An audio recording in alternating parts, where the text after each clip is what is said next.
Hello student, आज के इस वीडियो में आपका स्वागत है। आज मैं इस वीडियो में आपके लिए लाई हूँ एनसीईआरटी हिंदी पाठ पुस्तक आरोह भाग 2 यानी क्लास 12 का लेसन नंबर फर्स्ट, जिसका नाम बच्चों भक्ति। तो आज हम इस वीडियो में पढ़ेंगे भक्ति का अंतिम पार्ट। मेरे पास वहाँ जाकर रहने के लिए रुपया नहीं, यह मैंने भक्ति के प्रस्ताव को अवकाश न देने के लिए कहा। लेखिका महादेवी वर्मा बच्चों जब कहती हैं कि मुझे गांव जाने के लिए, मेरे पास वहां जाकर रहने के लिए पैसे नहीं, तो देखिए भक्ति क्या करती है, उनके परिणाम से मुझे विस्मित कर दिया। भक्ति परम रहस्य का उद्घाटन करने की मुद्रा बनाकर और पोपला मुंह मेरे कान के पास लाकर हौले हौले बताया कि उसके पास 5 बीसी और 5 रुपया गड़ा रखा है। कह रही है कि मेरे पास 5 रुपया और 5 बीसी पड़ा हुआ है। कौन सा पैसा बच्चों? जो इधर उधर पड़ा हुआ था, भक्ति ने उसको उठाकर रख देती थी। उसी से वह सब कुछ प्रबंध कर लेगी। फिर लड़ाई तो कुछ अमरावती खाकर आई नहीं है। जब सब ठीक हो जाएगा यहीं लौट आएंगे। भक्ति की कंजूसी के प्राण पूंजीभूत होते होते पर्वताकार बन चुके थे। यानी भक्ति ने जो कंजूसी करके, यानी जो पैसे बचा कर बीसी और रुपए रखे थे, उस वह कैसा आकार ले लिया था? पर्वताकार बन चुके थे, यानी बहुत ज्यादा पैसे इकट्ठे हो गए थे। परंतु इस उदारता के डायनामाइट ने क्षण भर के लिए उन्हें उड़ा दिया। इतने थोड़े रुपए का कोई महत्व नहीं, यानी वो बड़ी खुश हुई कि इतने पैसों से काम हो जाएगा। लेकिन जब महादेवी वर्मा ने कहा इतने रुपए में काम चलने वाला नहीं, तो जैसे उसकी खुशी के रंग ही उड़ गए। इतने थोड़े रुपए का कोई महत्व नहीं, परंतु रुपए के प्रति भक्ति का अनुराग इतना प्रख्यात हो चुका था कि, अनुराग यानी प्रेम, इतना प्रख्यात हो चुका था कि वह मेरे लिए उसका परित्याग मेरे महत्व की सीमा तक पहुंचा देता है। भक्ति और मेरे बीच में सेवक स्वामी का संबंध है, यह कहना कठिन है।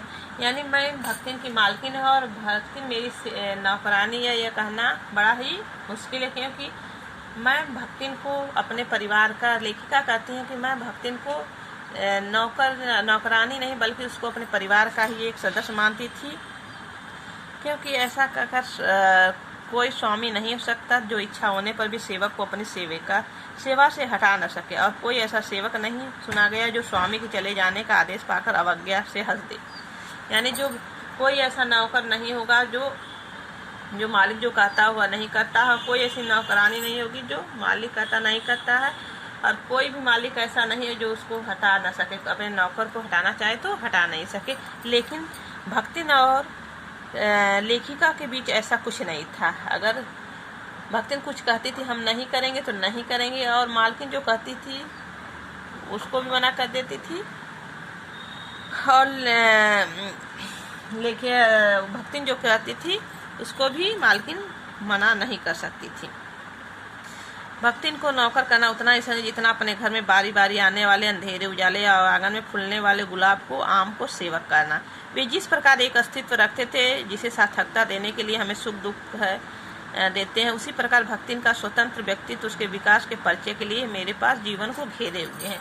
जिस प्रकार आंगन में लगे हुए फूल और तुलसी बस छांव दे सकते हैं, उसी तरह भक्ति भी उनके छांव की तरह मालकिन की साथ रहती थी। वो मालकिन तो बन नहीं सकती थी, उसी जैसे गुलाब के फूल और तुलसी के पत्ते मालिक तो नहीं बन, बस आंगन में छांव दे सकते हैं। परिवार के कारण स्वभाव से ही विषमताएं उत्पन्न हो गई। उनके भीतर एक स्नेह और सहानुभूति की आभा फूटती रहती। इसी से उसके संपर्क में आने वाले व्यक्ति उसके जीवन की सहज मार्मिकता ही पाते। छात्रावास की बालिकाओं में से कोई अपनी चाय बनवाने के लिए दहली पर बैठी रहती, तो कोई बाहर खड़ी मेरे लिए बने नाश्ते को चक्कर अपने स्वाद की विवेचना करती रहती। मेरे बाहर निकलते सब चिड़ियों के समान उड़ जाती और भीतर आते ही यथास्थान विराजमान हो जाती। लेखिका कहती हैं कि मेरे जाते ही सब चिड़ियों की भांति जो बालिका थी हट जाती थी, और अंदर आते ही सब यथास्थान विराजमान यानी बैठ जाती थी अपने जगह पर। इन्हें आने में रुकावट न हो समझता। इसी से भक्ति ने अपना 2 जून का भोजन सवेरे ही बनाकर दोनों जून यानी दोनों टाइम का भोजन बनाकर सवेरे ही ऊपर आले में रख देती। आले यानी अलमारी में। खाते समय चौके का एक कोना धोकर छत के सनातन नियम के समझौता कर लेती। सनातन नियम में जो भी पूजा पाठ उस भक्तिन का रहता था अपना पूजा पाठ कर लेती थी। मेरे परिचितों और साहित्य बंधुओं से भक्तिन विशेष परिचित थी, पर उनके प्रति भक्तिन के सम्मान की मात्रा मेरे प्रति उनके सम्मान की मात्रा पर निर्भर थी, और सद्भाव उनके प्रति मेरे सद्भाव से ही निश्चित होता। इसी संबंध से भक्तिन को सहज बुद्धि विस्मित कर देने वाली थी। यानी मैं अपने साहित्यिक बंधु जो लेखिका के साहित्यिक मित्र थे, वह लेखिका जितना उनका सम्मान करती थी उतना ही भक्तिन भी करती थी, ना ही उनसे थोड़ा अधिक ना ही उनसे कम। यानी जो भाव लेखिका रखती थी अपने साहित्यकार बंधुओं से, वही भाव भक्तिन भी रखती थी। वह किसी को आकार प्रकार वेशभूषा में स्मरण करती, किसी को नाम के अपभ्रंश द्वारा। जो भक्तिन थी बच्चों, किसी का नाम तो उसे याद नहीं रहता था, तो वो वेशभूषा से उसका नाम का परिचित करा देती। कवि और कविता के संबंध में उसका ज्ञान बढ़ा है, पर आदर भाव नहीं। कवि और कविता के विषय में उसका तो ध्यान बढ़ा है, लेकिन किसी का कैसे सम्मान करना चाहिए यह उसको अभी नहीं ज्ञान हुआ। किसी के लंबे बाल अस्त व्यस्त वेशभूषा देखकर वह कहती, का ओछू कवित लिखे जानत है, का ओहू कवित लिखे जानत है, यानी क्या वो भी कविता लिखना जानते हैं। तुरंत ही उसकी अवज्ञा हो जाती। तब वो कुछ करिए धरिए ना, बस गली गली गाउत बजावत फिरे कहती है। तब वो कुछ नहीं करेंगे, गली गली में गाने बजाता फिरते रहेंगे, पर सबको दुख से प्रभावित कर सकता था। विद्यार्थी वर्ग में कोई जब कारागार का अतिथि हो जाता तब उससे समाचार को व्यथित भक्तिन बिता बिता भरे लड़पकन का जेहल यानी जेल कलयुग का रहा तवन रहा। परलय होत जाई उरुन माई का बड़े लाट तक लड़े का चाहिए। किसी के सुख में ज़्यादा शामिल भले न हो, लेकिन भक्तिन सबके दुख को अपना दुख समझती थी। कोई भी यदि बच्ची परेशान रहती थी, कोई भी उसको दिक्कत होती तो उसका साथ देने के लिए तैयार रहती थी। भक्तिन का संस्कार ऐसे हैं, भक्तिन के संस्कार ऐसे कि वह कारागार में वैसे ही डरती जैसे यमलोक से। उसको कारागार यानी जेल से बहुत ही डर लगता था, वैसे ही डरती जैसे यमलोक से कोई यमराज किसी को लेने आते हैं, उसी तरह थी।